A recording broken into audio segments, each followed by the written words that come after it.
Dia diolah, dicampur dengan tanah, dicampur dengan ini, itu sudah pupuk statusnya, tidak lagi kotoran.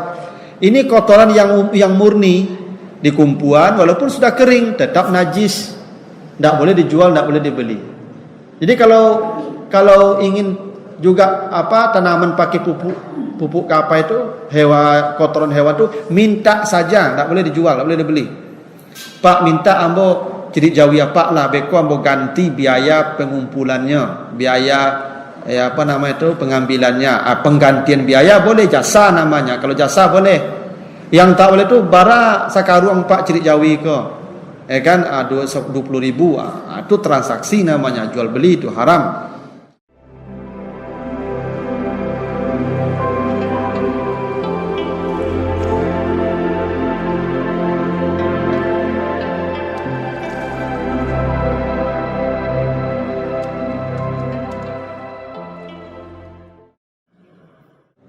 Ya karena najis, jual beli najis itu tidak boleh.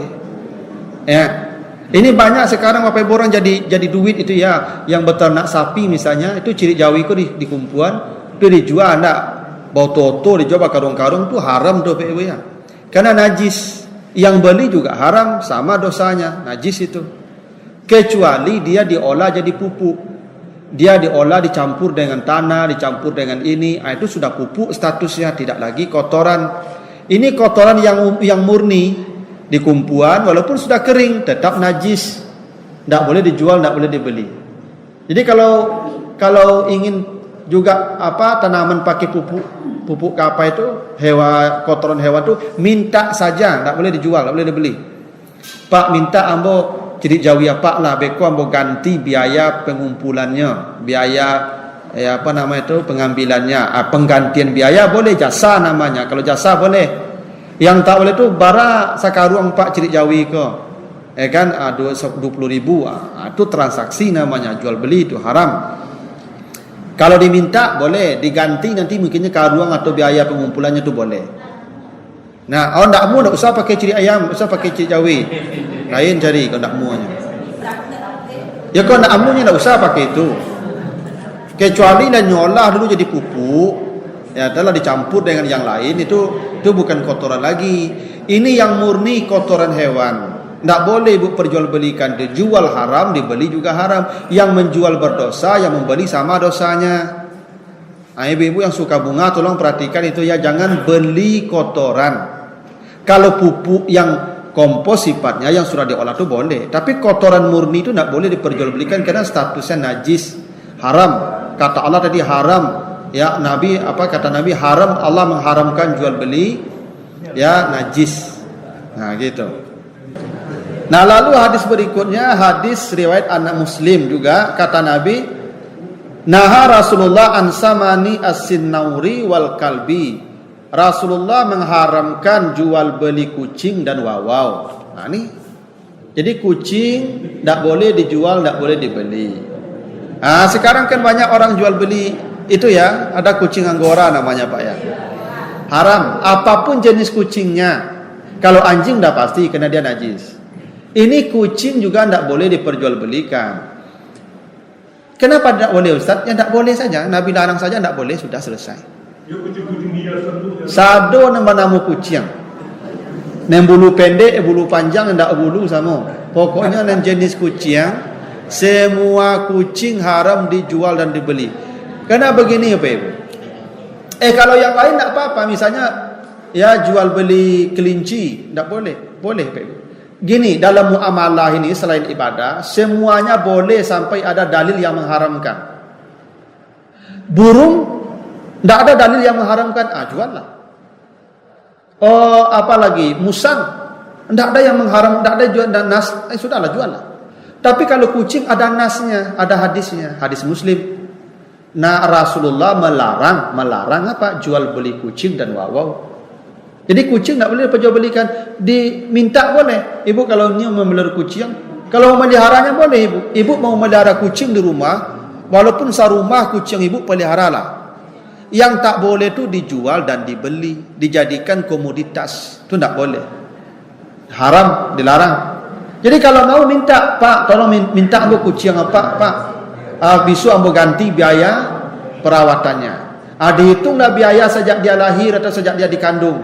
Sampai sekarang dia ambil berapa biaya makannya, ikannya, susunya, ganti. Memang penggantian biaya, bukan harga. Tapi kalau lah 10 juta lah, itu tidak penggantian namanya itu. Itu jual beli namanya itu. Jadi kucing itu kalau ada ibu-ibu yang hobi kucing, jangan dijual dan dibeli. Kalau mau minta saja dan diganti biaya perawatannya. Nah, termasuk juga kata Nabi, ini hadis dari Abu Hurairah, iza waqa'atil fa'ratu fi samni fa in kana jamidan fa alquha wa ma haulaha wa in kana ma'ian fala taqrabuhu. Apabila tikus jatuh ke dalam minyak, bila minyaknya beku dan tikusnya mati, buanglah tikusnya dan juallah minyaknya. Dan bila minyaknya cair, maka buang semua minyaknya karena itu najis, tidak boleh dijual. Dulu orang kan menjual minyak curah. Enak. Kalau kini kan kemasan. Dulu kan minyak curah letak di jerigen, di drum. Ya. Kalau masuk tikus, mati tikus tuh, maka semua minyak itu buang. Kecuali kalau udah mati tikusnya, kalau tidak mati, misalnya sadoro minyak kok tikus kok jatuh tuh mengeranang-ranang saja baru. Buang saya tikus tuh juga minyaknya lah. Masalah boleh. Karena yang dihitung tuh bangkainya tadi yang situ najis. Kalau dia sudah mati, berarti bangkai di situ. Berarti semua minyak tuh udah kena bangkai, maka dia statusnya najis. Walaupun sadorum, buang sadorum tuh. Urugi Ustaz, ya baalanya lah kena najis. Maka jual beli najis haram tadi. Kecuali dia beku. Kalau misalnya menggali minyak dalam panjang, dia beku tuh. Masuk bangkai tikus. Maka buang saja dan juallah, tidak apa-apa. Sama juga ibu masak gulai, misalnya gulai sakuandi. Sudah masak gulai itu masuk manci ke dalam tu. Itu. Kalau lagi baku gulainya tidak apa. Atau mancinya masih hidup ranang-ranang, saya manci baru. Buang manci itu makan lah. Ya boleh taluk. Ya tidak apa-apa. Halal tidak halalnya kan kita bicara hukum. Hukumnya boleh. Kalau masuk tikus ke minyak atau mungkin ke sambal, ke gulai.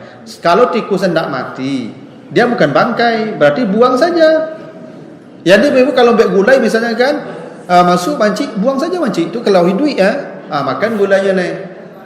Ini kalau binatangnya yang berdarah, seperti cicak juga begitu. Misalnya ibu raga-raga, raga-raga tuh masuk cicak akunya masih hidup, buang saja mencicak tuh maka raga-raganya. Atau kalau kalau taluk. Kecuali serangga, Pak. Kalau serangga misalnya langau atau lipe atau kecoak misalnya, ada hadis sahih Bukhari, kata Nabi, kalau lalat masuk ke minumanmu, ibu sudah baru bek kopi sekali kadang tuh masuk langau, maka kata Nabi benamkan langau itu, fa'arikhu, maka benamkan lalat itu, lalu setelah terbenam lalat tadi angkat buang, minum. Bersih, kata Nabi, karena di sayap kirinya ada penyakit, di sayap kanannya ada penawar. Dan itu sudah dibuktikan oleh labor, Pak Ibu. Minuman yang dibenamkan lalat ke dalamnya itu, dibawa ke labor, itu steril dari bakteri, kuman, tidak ada kuman. Itu bukti Nabi itu benar, Pak Ibu.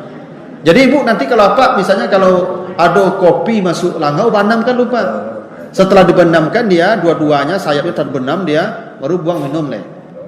Ya kalau taluk Ibu kadang juga begitu, misalnya ibu ibu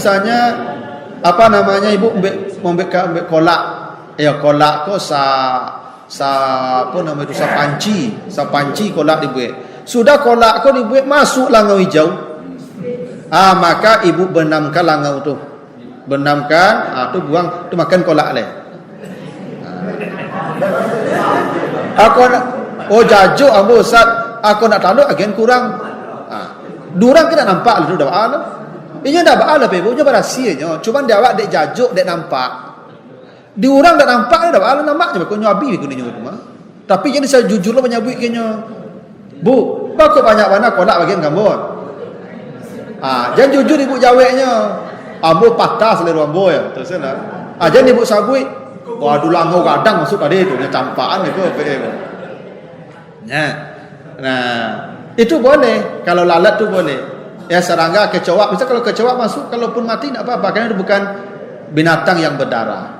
Jadi kalau binatang yang berdarah masuk ke makanan, masuk ke minuman yang cair sifatnya atau ke minyak, kalau dia mati bangkai maka dibuang semua makanan, minuman dan minyak itu, karena itu statusnya najis.